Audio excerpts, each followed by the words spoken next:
Sky. Let's go for it. Hey, baby. Hi. Give me what you got.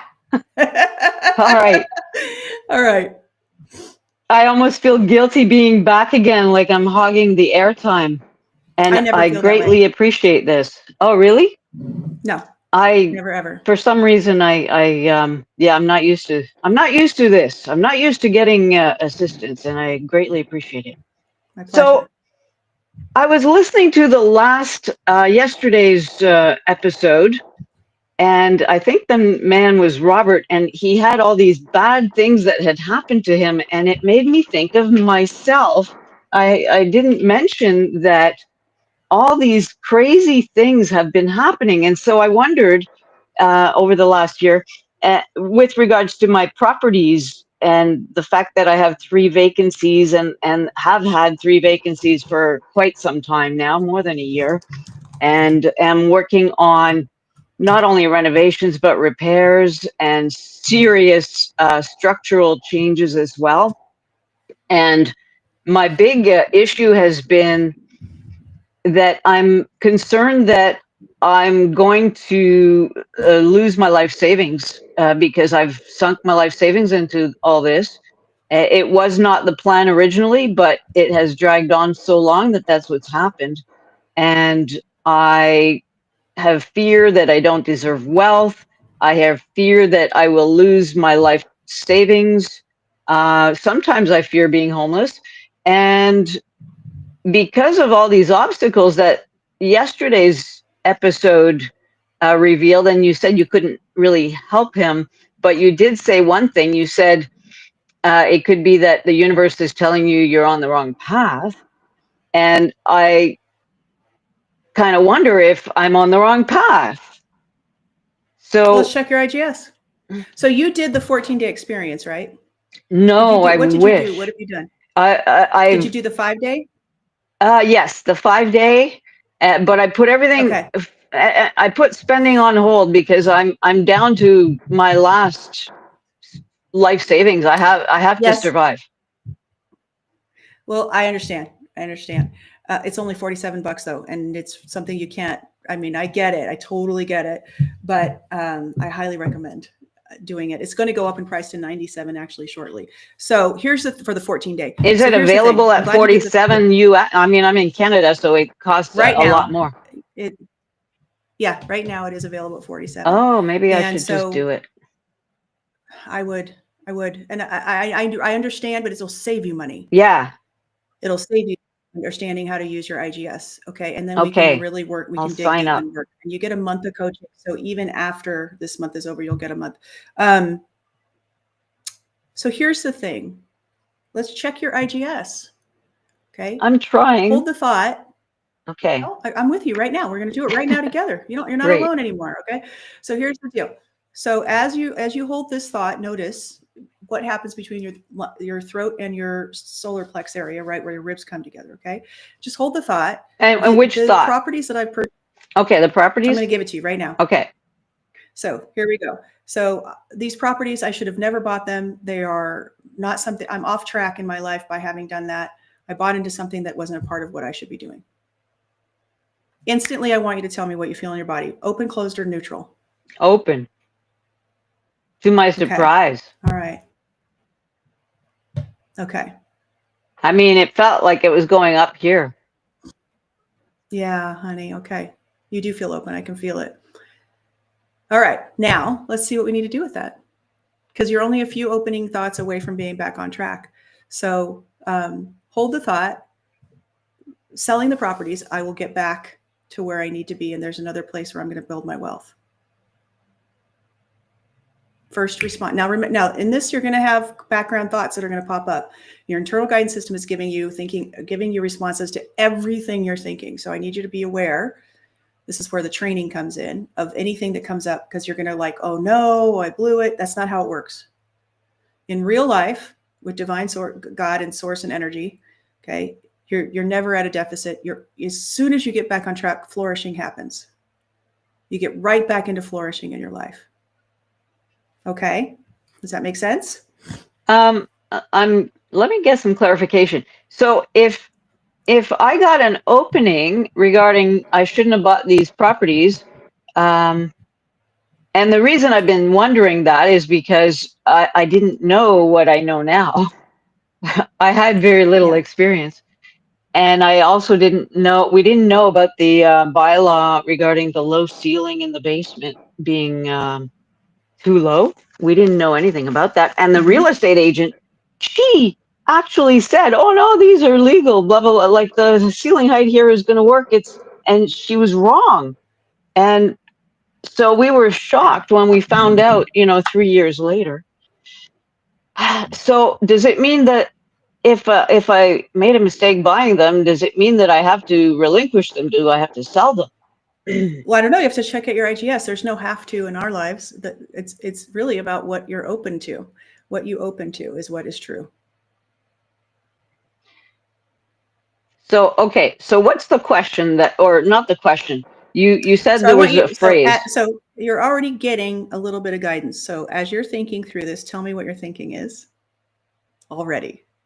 We want to go with what your actual thoughts are, because it is your actual thinking Oh, that we want to have that has the power in your life, not some made up thought of me asking you a question to hold a thought or any of that. As soon as you got the realization that the opening means you were off track in buying these properties, what was your first response with your mind? I gulped. I went, really? Because I had so many opportunities to, But what was the thought? things were, um, Really? And then what else? What was the next thought? the next thought was, do I have to sell? And Okay. I really And don't want to, but wait, hold my on. boyfriend doesn't want me to. Stop. Hold on. Okay. Okay. Whatever you open to will be the actual best course of action. But when you thought, do I have to sell? What was your first response with your IGS? Open, closed, or neutral? Um, I would say it didn't feel good, so that would Closing. be closed. That'd be closing. Yeah, Okay. So you do not have yeah. to sell. That is not Oh, what it that's is. Okay. nice. Okay. So go ahead. And what is your thought now? Can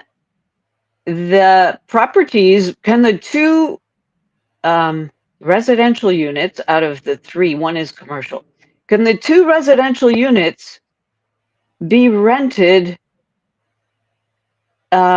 no later than February 1st and preferably Don't throw dates January on it. Don't 1st? throw dates on it. None of I that. know that's what law of attraction's all about, is don't date it, right? Right. I know. And it's none of that. So, because that's coming out of So then the fear. question So hold is, on, wait, stop, okay, stop. We're going to deal with this one section at a time, because you're bringing in a good. lot of stuff.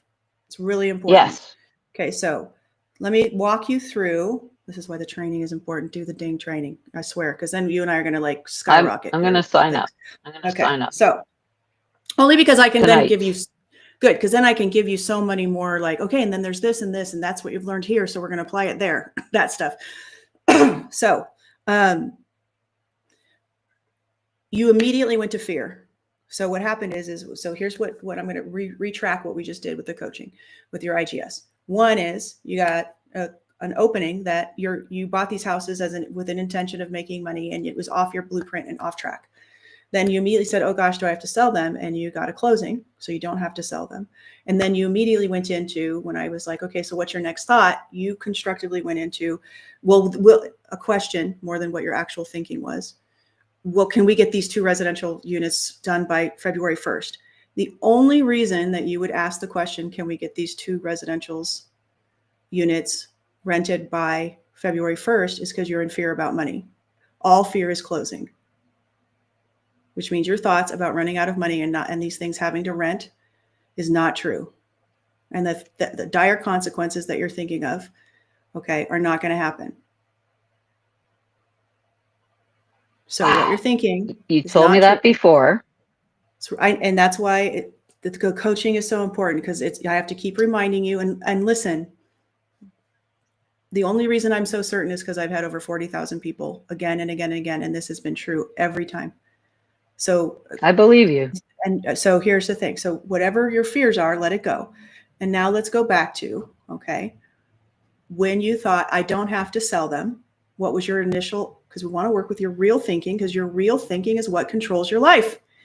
Not some made up thing that we're going to construct, but what is it that you immediately went to when you thought, I don't have to sell them? When you got the closing about selling them. I felt relief. I felt like, okay, this is doable. I just don't know. Like, we just have so many obstacles. Oh my God. Stop. So this is doable. You got an opening. And now hold the thought again. There are so many obstacles.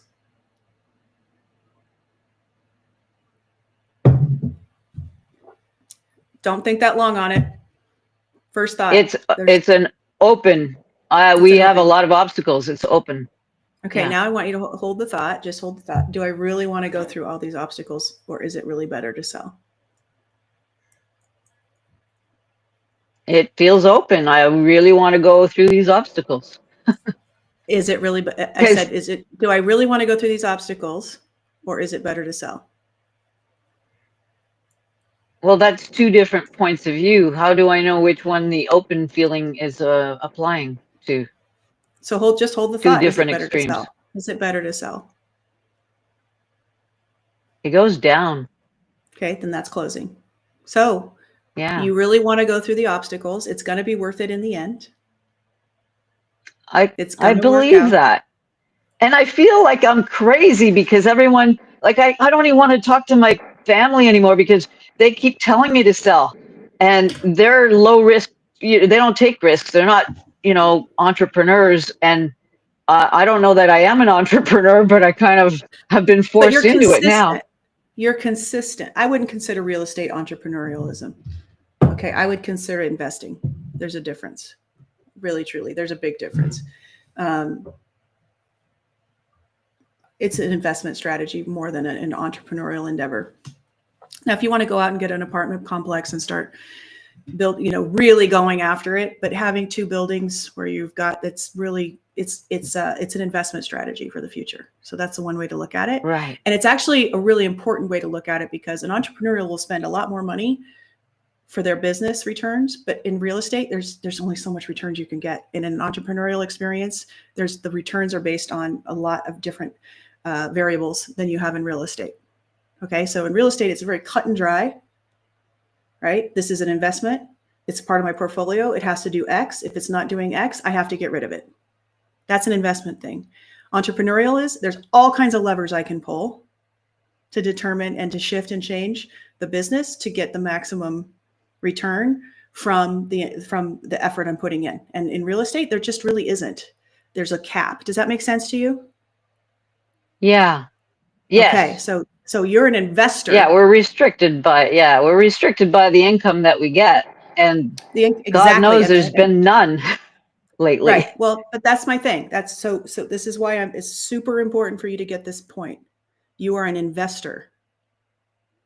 And an investment has you're an investor, not an entrepreneur. Okay. Okay. Which means there's a certain return, and that return has to come in a particular time, and it has to happen in a particular way. And there's all kinds of things. And it's a very stable thing to understand. It's like you're looking at the neighborhoods. Yes, the market goes up and down, but in general, there's a lot of things, the variables that you can trust. And if you're smart, you can get the return on your investment. All right. If you're looking at a short term, and then you need to look at, and I'm not giving investment advice. I'm just laying out the principles. Okay.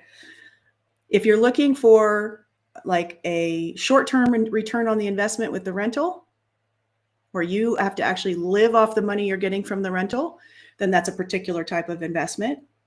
If you're looking for a long-term retirement investment vehicle, right, then you can have it where if for the next 5 to 10 years, you're breaking even with a little bit extra to do maintenance, because the return will come in the up leveling of the real estate over time. And then it makes sense. And this is the way you should be thinking about it.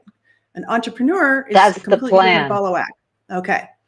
So with that said, the key here is we're going to go back over your coaching here. All right. Number one, you got an opening that this wasn't necessarily, you're a little off track in what you were planning on doing with these buildings.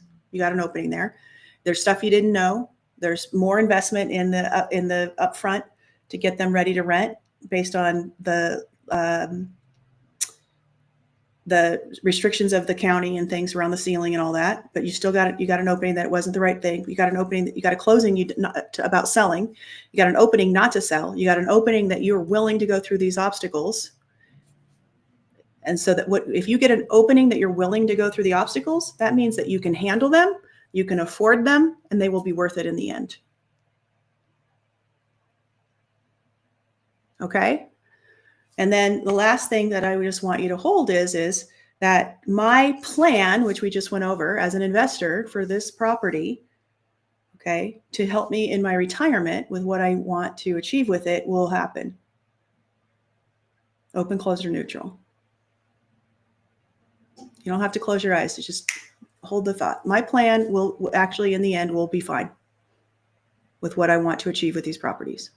Well, these properties will be good for me in the end. Just holding that thought. Yeah, I think it comes up. The feeling comes up here. There's an opening. Yeah. Yeah. Now you're intuitive. Everybody can feel everybody else's IGS. Oh, wow. Everybody. And so I did not know that. Yeah. And so as we start doing these calls and more people are listening and you're listening to me coach somebody else, you'll be able to feel the openings and closings. You'll be able to feel when they close at thoughts. It's how we're interacting in the world already. So yes, I have an intuitive gift that allows me to ask and drive the conversation in particular directions based on my intuitive, feeling like it's supposed to go over here. But the IGS is the same in every human. It's not your intuition. And yes, I can feel your openings and closings. But that's not a special gift, everybody. That's something everybody can do as soon as they start using their IGS. They'll be attuned to that. Wow. All right. That's stunning. That's amazing. Do you sense any other things about me I don't do that. Come to mind? I don't. Oh, you don't do that. Okay. But if we're working with your actual thoughts, I don't just do intuitive readings. It's not my thing. Okay. But if we're working with your thoughts, I will, feel into directions to take the conversation to help you find an opening or to discover what's closing. It's a different thing. That's cool. You know what drew me to you? I heard you on Coast to Coast at the end of September, and I was completely excited because I have that feeling, and I've had awareness of that feeling in my solar plexus, and I used to say my solar plexus ever since my late 20s, when I had severe clinical depression, and that's where I felt it. Right here. I felt it right there. This is right in the solar plexus right here is a belief system or a theme, a thinking theme that you have, because sometimes belief system is a little too, people feel a little like, I have a belief system, it freaks them out. But a theme of thought or a body of thought that's not true for you. There was something when you had clinical depression that you were thinking, or probably a few different themes that were 100% not true for who you were, and they were given to you, and it was messing up your capacity to live your life fully. Wow. All I can tell you is I feel like I've been living under some sort of delusion for decades, because I have struggled so much with the feeling of whenever I read, since the age of 15, whenever I read about the law of attraction, or even Norman Vincent Peale's The Power of Positive Thinking, I met Jack Canfield. I even said to Jack, this was in the 90s, before he was a big star, I said to him, why does reading about self-help and the law of attraction, which back then it didn't really go by that name, why does it make me feel worse the more I do it?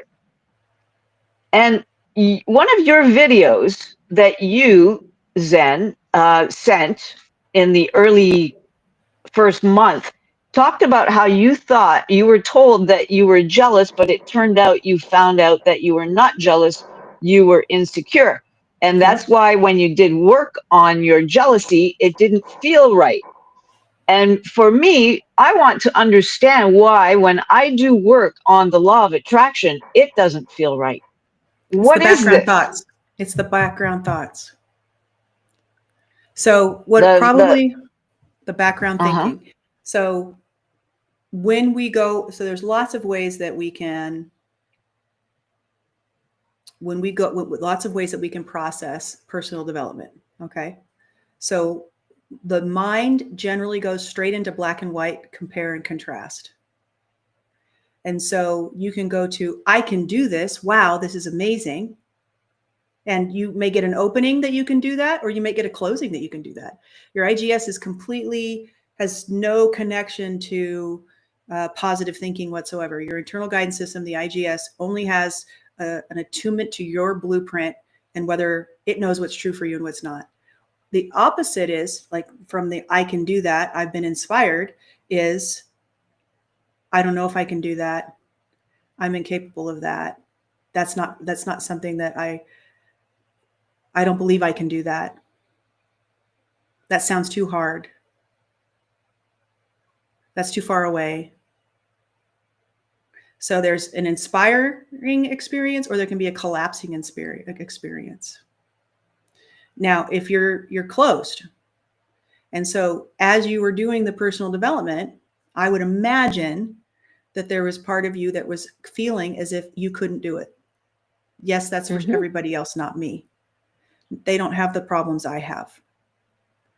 It'll be harder for me.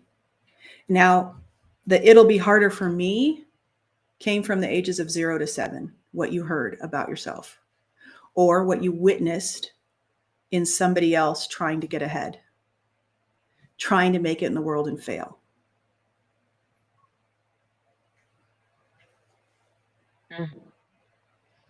And I've racked my brain trying to remember what happened because I had a very happy childhood. The only thing I can think of, aside from being really shy and really anxious, is in grade 2 at the age of 7. My teacher kicked me out of the class permanently and put me in the special ed class across the hall, and all the kids teased me. And I started to feel really bad about myself. And I kept saying to them, no, I'm not dumb, duh. She kicked me out because she didn't like my show and tell, because I brought the photo of a baby with 2 heads because I was blown away by the baby with 2 heads in the So, yeah. newspaper. So if you were anxious when you were a kid, and I'm not here to medically diagnose anything, but generally speaking, there was something in your thinking that was not true or not going to happen that you were seeing as a kid that you were worried about. There was an uncertainty. Now, here's the thing. I'm not a therapist, haven't had that training. So that's not something that I can go into. But what I can say is, you don't, in what I have found using the internal guidance system as a tool, you do not have to go back to your childhood and relive your childhood. Okay. You do not have to go backwards, because everything that your childhood that represented, that affects you today, is still in your thinking. I believe that. It's still there. And so what I recommend is, and we can figure this out together. So do the program, and what will happen is you'll do the 14 days, and you don't have to do it in 14 days. You can do it, in 28 days if you want, every 3 days, but do it quickly. Do it quickly, because it's going to change your life, because everyone has a practice. And what you'll notice is because the thinking is there in your life already, you only have to deal with the thinking that's there in your life already. It's already affecting you. It's in that shutdown moment when your boyfriend says X, or when you think you get excited about an idea or something happening, and then you go to do it and you can't get any gumption to get it done. And there's something in the back of you saying, I'm not going to be able to do this. And you're like, what is that thought?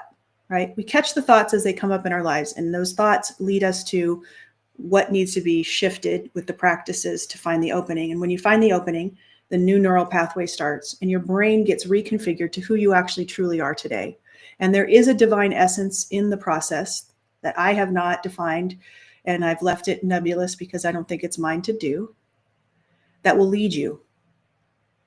And it will lead you through finding the opening to opening to get you back to a place where you're in alignment and you're open all the time. The first 14 days is really about clearing out closings. Just getting rid of it. We're just carving out as many closing thoughts that aren't true for you and that have nothing to do with you as we can. And then there are other programs and stuff that do other things, but this is the most important, is let's get rid of those closings. And you don't have to go back in time. Well, it'll just be there day by day, and you'll handle it one little chunk of thinking at a time. Nice. All right. Mm-hmm. And I'm sorry that happened to you, regardless of the two-headed baby. Oh, thank you. You know, I just thought this was so it is an interesting riveting. thing. Well, like it's show and tell. I bring in a photo of a baby with two heads. Yeah, like I didn't know that. We didn't have to, clear it in advance, and so I just got up and talked about it, and then she kicked me out of class. It's crazy. I agree. But anyway, we got somebody who just popped on, and let's see if they need some coaching. Okay. But thank you for bringing all of the things you did. I know it's helpful for people. Yes, and to sign up for the program tonight, fear-free. Tell me what I have to look for. Go to fearfreemindexperience.com. Mindexperience.com. Mindexperience.com. I'm writing it down because you have multiple websites. With multiple programs, yes. Yes.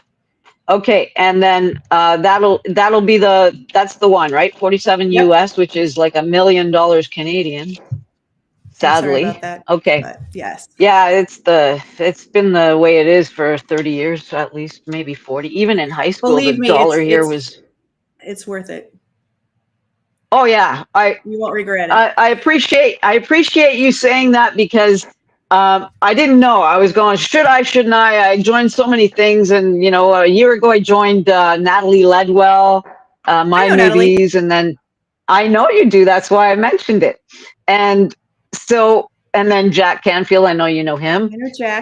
That's why I mentioned him. Yeah. So anyway, I'll let you go, but thank you. Okay, thanks so much. Welcome. This is riveting. I'm excited I got through and the earbud worked. Yes, thank goodness. Thanks, Zen. You're welcome. Talk later.